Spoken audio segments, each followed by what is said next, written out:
Hello guys, welcome back to my channel. Today I'll be speaking on Bishop score. So what is this Bishop score? The Bishop score is usually we score it to assess the cervical status. That is whether the cervix is favorable or unfavorable prior to performing the induction, or in the case of labor when we do a vaginal examination to find out whether this lady is going to deliver vaginally or not.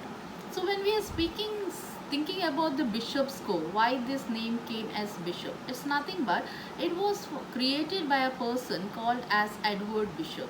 That's why the name stands as a bishop score.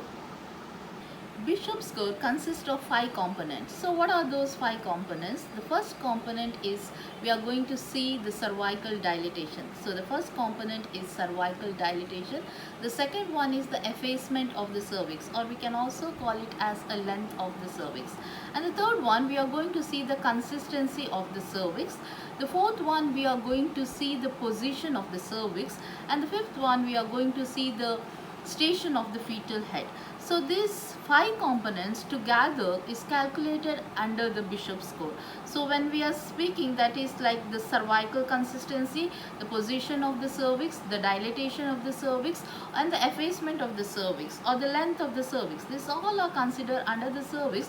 And when we are seeing the one more component, that is the descent of the fetal head or the station of the fetal head.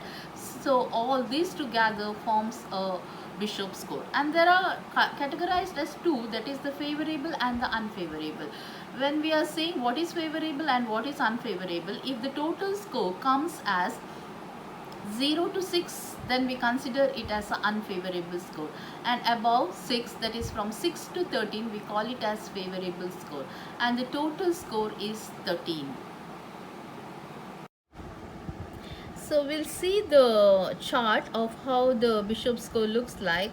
So it's planned like, as I've said you, the 5 component, that is one, you have a dilatation, the effacement, the station, the consistency, as well as the position.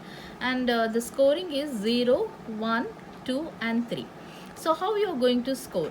So if the dilatation, that is if it is 0 dilatation, then you are going to score it as 0. That is the dilatation is nil, or the os is closed, the cervical os is closed. So it is 0. If the cervical dilatation is 1 to 2, then you are considering it as score 1. And the dilatation is 3 to 4, it is score 2. Dilatation is 5 to 6, you have 3. So that's how you're scoring for the dilatation. And 5 to 6, that is above 6, then everything comes under the score 3. Effacement, the effacement is the cervical length, or how the effacement is checked, that is the thinning of the cervix. That is 0 to 30%, it's scored under 0, 40 to 50% 1, 60 to 70% 2, 80% is 3, or above 80 up to 100% it is scored 3. Next is the station, that is the station of the fetal head, how the fetus descends down. So if the station is at -3, you score it as 0, -2, 1, -1, 2. Then after that, that is you have station 0, and there comes plus 1, plus 2.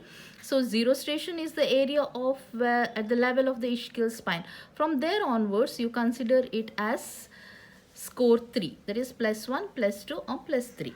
Consistency, if the consistency, that is when you do a vaginal examination, how you feel the cervix. If it is firm, you score it 0, medium 1, and if the cervix is soft, then you consider it as 2.